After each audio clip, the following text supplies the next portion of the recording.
Hello, my name is Chi Din. I'm with Avignon Coaching and Training Division, powered by Chi Din Inc. Today, I will go over the promulgated by the Texas Real Estate Commission TREC, Buyer's Temporary Residential Lease. So before I get right into it, if you are not familiar with this form, I request that you read over this form 3 times.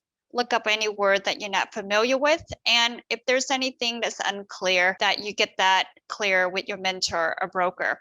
All right, so now let's get right into the buyer's temporary residential lease. And you can see here, there's a notice for use only when buyer occupies property for no more than 90 days prior to the closing. All right, so that is what you need to know right there. And now let's go to paragraph number 1, parties. Very straightforward. The parties to this lease are the landlord and tenant. Paragraph number 2, lease. Landlord leases to tenant the property described in the contract between landlord as seller and tenant as buyer, knowing as, you would put the address here. Okay, so that's paragraph 2. And then 3, the term. The term of this lease commences on this date. You put the date here and terminates as specified in paragraph 18. That's paragraph 3 regarding the term. Then we have rental. Rental will be in this amount per day. Upon commitment of this lease, tenant shall pay to landlord the full amount of rental of this amount for the anticipated term of the lease. All right, so that's paragraph 4, rental. Then we have deposit. Tenant has paid to landlord this amount of deposit as a deposit to secure performance of this lease by tenant, and there's more to this regarding deposit. Then you have paragraph 6, which is utilities. Tenant shall pay all utility connections, deposits, and charges, except if there's any exception, you want to put it right here, which landlord shall pay. Paragraph 7, use of property. Tenant may use the property only for residential purposes, and tenant may not assign this lease or sublet any part of the property. Then we have pets. Tenant may not keep pets on the property. If there's an exception, that will go on this line here. Paragraph 9, that's the condition of the property. Tenant accepts the property in its present condition and state of repair, but landlord shall make all repairs and improvements required by the contract.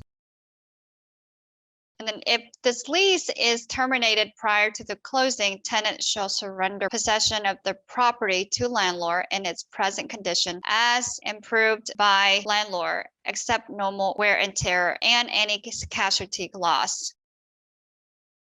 Paragraph 10, alterations. Tenant may not make any holes or drive nails into the woodwork, floors, walls, or ceilings. That's A. And B, alter, paint, or decorate the property. Or C, install improvements or fixtures without the prior written consent of the landlord. And then any improvements or fixtures placed in the property during the lease become a part of the property. We have paragraph 11, special provisions, and this is where you only write in information if there's anywhere in the contract that does not cover, what you want in regarding to your negotiation. And again, just really factual statements go here under special provisions. Then there's paragraph 12, inspections. Landlord may enter at reasonable time to inspect, replace, repair, or complete the improvements. And tenants shall provide landlord door keys and access codes to allow access to the property during the term of the lease. Paragraph 13, laws. Tenants shall comply with all applicable laws, restrictions, ordinance, rules, and regulations with respect to the property. Paragraph 14, repairs and maintenance. Except as otherwise provided in this lease, tenants shall bear all expenses of repairing, replacing, and maintaining the property, including but not limited to their yard, trees, shrubs, and all equipment and appliances, unless otherwise required by the Texas Property Code. Now, you can see here, there's initial for identification by landlord. Landlord initial will need to go here, and then tenant initial will go here on the bottom of the page.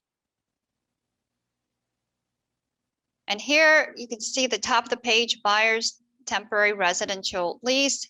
The address of the property need to go into this line. Paragraph 15, indemnity. Tenant identifies landlord from the claims of all third parties for injury or damage to person or property of such third party arising from the use, occupancy of the property by tenant. And then paragraph 16, insurance. Landlord and tenant shall each maintain such insurance on the contents and property as each party may deem appropriate during the term of the lease. Paragraph 17, default. If tenant fails to perform or observe any provision of this lease and fails within 24 hours after the notice by landlord to commence and diligently pursue to remedy such failure, and tenant will be in default. Paragraph 18, termination. This lease terminates upon A, closing and funding of the sale under the contract, B, termination of the contract prior to closing, C, tenant's default under this lease, or D, tenant's default under the contract, whichever occurs first. Paragraph 19, holding over. Any possession by tenant after termination creates a tenancy as severance and would not operate to renew or extend this lease.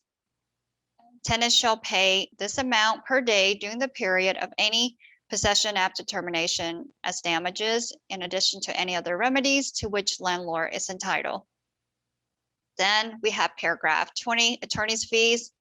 The prevailing party in any legal proceeding brought under with respect to this lease is entitled to recover from the non-prevailing party all costs of such proceeding and reasonable attorney fees. Paragraph 21, smoke alarms.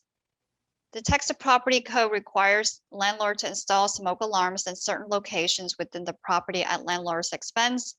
And then tenant expressly waives landlord's duty to inspect and repair smoke alarms. Paragraph 22, security devices. The requirements of the Texas Property Code relating to security devices do not apply to a residential lease for a term of 90 days or less. Paragraph 23, consult your attorney. Real estate agent licensees cannot give legal advice. This lease is intended to be legally binding. Read it carefully. If you do not understand the effect of this lease, consult your attorney before signing. Then you have notices. All notices from one party to another must be in writing and are effective when mailed to, hand delivered, or transmitted by fax or electronic transmission as follows. You have the landlord and tenant information here, and then the landlord signature, tenant signature will go here. Thank you so much for being part of the overview of the buyer's temporary residential lease. Again, if you have any questions or some part of this buyer's temporary residential lease not clear, I invite you to speak to your mentor and broker and get that clear and those questions answered for you. Again, thank you.